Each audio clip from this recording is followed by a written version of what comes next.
아실 수가 있습니다. 그 지도를 이제 같이 보실 텐데요. 지도를 같이 보실 텐데 이게 지금 똑같은 지도인데요. 이 페르시아 제국이 동쪽으로는 인도에서부터 서쪽으로는 그리스 반도의 일부, 아프리카, 뭐 이집트를 포함한 아프리카는 물론이고, 동쪽으로는 인도에서부터 서쪽으로는 그리스 본토의 일부까지, 그 다음에 아프리카 대륙에서부터 흑해가 있는 쪽까지.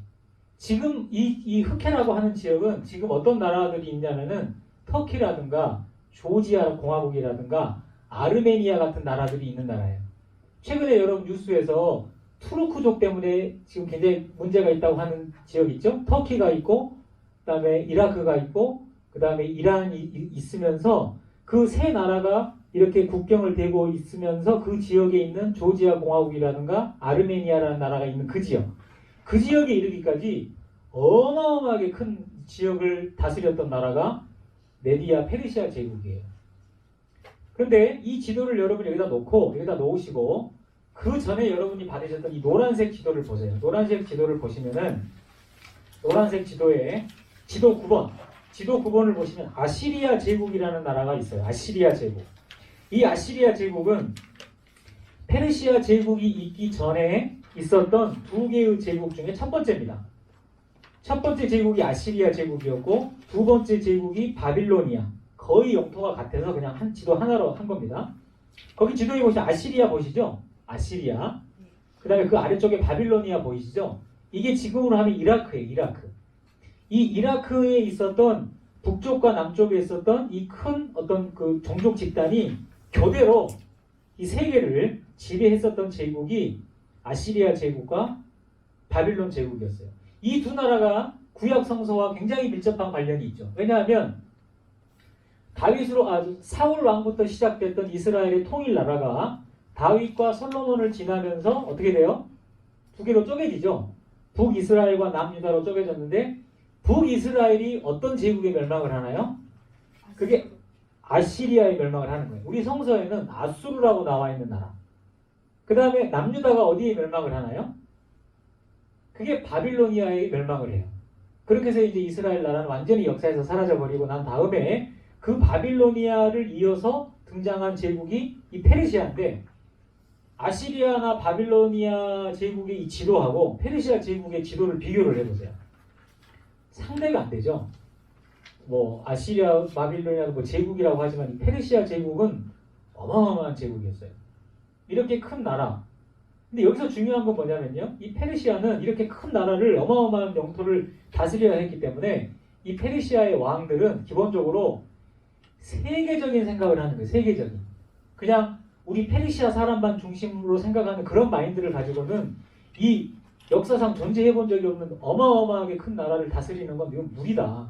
어떻게 하면 이 우리 페르시아 제국 영역 안에 살고 있는 수십 수백의 민족들, 그들이 가지고 있는 종교들, 그 모든 것들을 반란이 일어나지 않고 평화롭게 한 나라로 살 수 있게 하려면 어떻게 해야 될까? 그러면서 페르시아의 왕들은 굉장히 세계적인 마인드를 가져요. 그 세계적인 마인드라는 건 뭐냐면 관용의 정신입니다. 우리는 페르시아 사람이니까 우리들의 전통적인 종교, 문화 이게 다 있지만 페르시아 한 나라에 살고 있는 모든 민족들의 종교와 언어와 그들의 전통도 그대로 존중해 주는 거예요.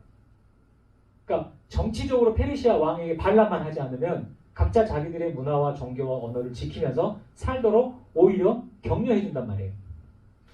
그 페르시아 제국을 시작했던 고레스 왕의 이 관용 정책이 우리 성서에도 나와요. 성서에는 그 고레스 왕이 이 고레스가 고레스죠. 성서에 고레스로 나오죠. 이 사람이 이제 세계사에서는 키루스라고 그래요. 키루스. 고레스 왕이 세계사 책에서는 키루스 왕이라고 나오는데 우리 성서에는 고레스로 나오죠. 이 고레스 왕이 칙령을 내려가지고 이스라엘 사람들이 바벨론에 끌려갔다가 다시 어떻게 해요? 고향으로 돌아오는 이야기가 나오죠. 그게 이 역사적인 사건과 관련이 있어요. 키루스 왕이 페르시아 제국을 딱 시작하면서 그 전에 아시리아나 바빌론 시대 때 끌려갔던 민족들 중에 원한다면 자기들 고향으로 돌아가도 된다. 그러면서 자기들 신들의 신전을 짓겠다고 하면 페르시아 왕이 나라의 금고에서 지원을 해줄 정도로 그렇게 관용 정책을 써요. 그러면서 이 이스라엘 사람들은 원하는 사람들이 다시 예루살렘으로 돌아옵니다. 그러면서 그들이 무너졌던 성전을 다시 지어요. 그거를 우리가 제2성전이라 그래요. 또는 수룹바벨 성전이라 그래요. 세계사에서는 수룹바벨 성전, 제2성전. 그럼 여기서 퀴즈. 제1성전은 뭘까요? 제2성전은 제1성전이 있었다는 거잖아요. 제1성전은 그럼 뭘 말하는 걸까요? 누가 세운 성전? 솔로몬이 세웠던 성전이 제1성전인데 그것이 바벨론에 의해서 완전히 무너졌다가 페르시아 제국 때 스룹바벨에 의해서 다시 세워져요. 그게 제2성전이에요. 그리고 이 제2성전을 예수님 태어날 때 유대 지역의 왕이었던 헤롯이 유대인들한테 이렇게 유대인들의 그 마음을 사기 위해서 이 성전을 어마어마한 규모로 증개축을 합니다. 그걸 우리가 헤롯 성전이라고 부르는데 다른 성전이 아니고 제2성전을 화려하게 증개축을 하는 거예요. 근데 그 공사가 예수님 살아계실 때 끝나질 않았어요. 예수님 살아계실 때까지도 그 공사를 계속 하고 있었어요. 그러다가 그 공사가 그 성전이 앞에서 다시 말씀을 드리겠습니다만은 주후 70년에 완전히 불타 없어져 버려요. 로마에 의해서. 그리고 난 다음에 이스라엘 사람들에게 이제 성전이 없어지게 되죠. 아무튼 이 페르시아는 그런 나라였다. 그래서 엄청난 관용 정책을 가지고 이 큰 나라를 다스렸고 그리고 이 페르시아 제국에 살고 있었던 많은 사람들은 그런 면에서 평화롭게 살고 있었다. 이 페르시아 제국을 배경으로 한 성서의 책 중에 가장 대표적인 게 뭘까요? 그게 에스더서예요. 에스더서.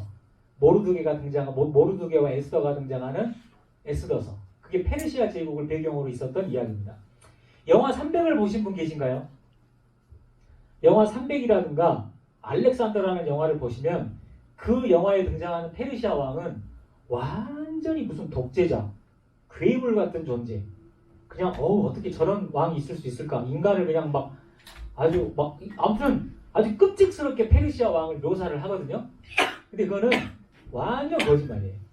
그야말로 헐리우드의 그 감독이 그리스와 스파르타와 어떤 유럽의 그 주인공들을 돋보이게 하기 위해서 일부러 페르시아 왕과 그들을 아주 그렇게 과장되게 만들어 놓은 거예요. 근데 실제로는 페르시아가 그런 나라가 아니었어요. 왜냐하면 나중에 알렉산더가 이 페르시아 제국 이 영토 전체를